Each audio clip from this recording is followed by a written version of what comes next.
Big boss Malayalam season 6-ലെ 9ാമത്തെ ആഴ്ചയിലെ hotel ടാസ്കിൻ്റെ ഭാഗമായി big boss വീട്ടിലെത്തിയ ഗസ്റ്റുകളുടെ കൈവശമുണ്ടായിരുന്ന ഇമ്മ്യൂണിറ്റി ശേഷിയുള്ള ആ ഡയമണ്ട് സായി കൈക്കലാക്കിയിരിക്കുന്നു.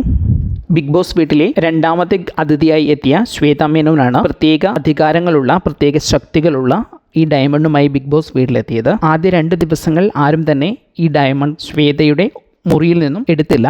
ഇതിൽ ഒരു സമയത്ത് ജിൻഡോ ഇതിന് കാവൽക്കാരനായി നിൽക്കുകയും ചെയ്തിരുന്നു. ഈ സമയത്തൊന്നും ഇത് ആർക്കെങ്കിലും മോഷ്ടിക്കുന്നതിനുള്ള അവസരം ലഭിച്ചില്ല. അതിനുശേഷം സാബുവും ശ്വേതയും ചേർന്ന് വീട്ടിലെ മത്സരാർത്ഥികൾക്ക് കിട്ടുമെങ്കിൽ കിട്ടട്ടെ എന്ന അർത്ഥത്തിൽ അത് ഒളിപ്പിക്കുകയായിരുന്നു. ഇവർ ആ ഡയമണ്ട് ബിഗ് ബോസ് വീട്ടിൽ ഒളിപ്പിച്ചിട്ടുണ്ട് എന്ന് അറിഞ്ഞതോടെ കഴിഞ്ഞ രാത്രിയിൽ മത്സരാർത്ഥികൾ പലരും പല സമയങ്ങളിലും വീട്ടിലെ പല സാധനങ്ങളും മരിച്ചുപെറുക്കി നോക്കിയെങ്കിലും അവർക്ക് കണ്ടെത്താൻ കഴിഞ്ഞില്ല. ഇന്ന് അതിഥികൾ ബിഗ് ബോസ് വീടിനോട് വിട പറയുമ്പോൾ ബിഗ് ബോസ് വീടിന്റെ മെയിൻ എൻട്രൻസിന്റെ മുൻപിൽ വെച്ച് സാബുമോൻ വളരെ ക്ലിയറായി ഒരു ഇൻസ്ട്രക്ഷൻ കൂടി അവർക്ക് കൊടുത്തു. ഇപ്പോൾ ആ ഡയമണ്ട് ഇരിക്കുന്നിടത്ത് നനവുള്ള ഒരു സ്ഥലവും വെളിച്ചമില്ലാത്തൊരു സ്ഥലവുമാണ് എന്ന്. അതോടെ മത്സരാർത്ഥികൾ ടോയ്ലറ്റും ഫ്രിഡ്ജും ഒക്കെ അരിച്ചു പെറുക്കാൻ ശ്രമിച്ചിരുന്നു. ഇതിനിടയിൽ സായി അതിവിദഗ്ധമായി ഫ്രീസറിനടുത്തെത്തുകയും ഫ്രീസറിൽ മറ്റു മത്സരാർത്ഥികൾക്കൊപ്പം ഈ ഡയമണ്ട് അവിടെയുണ്ടോ എന്ന് പരുതുകയും ഒക്കെ ചെയ്തു.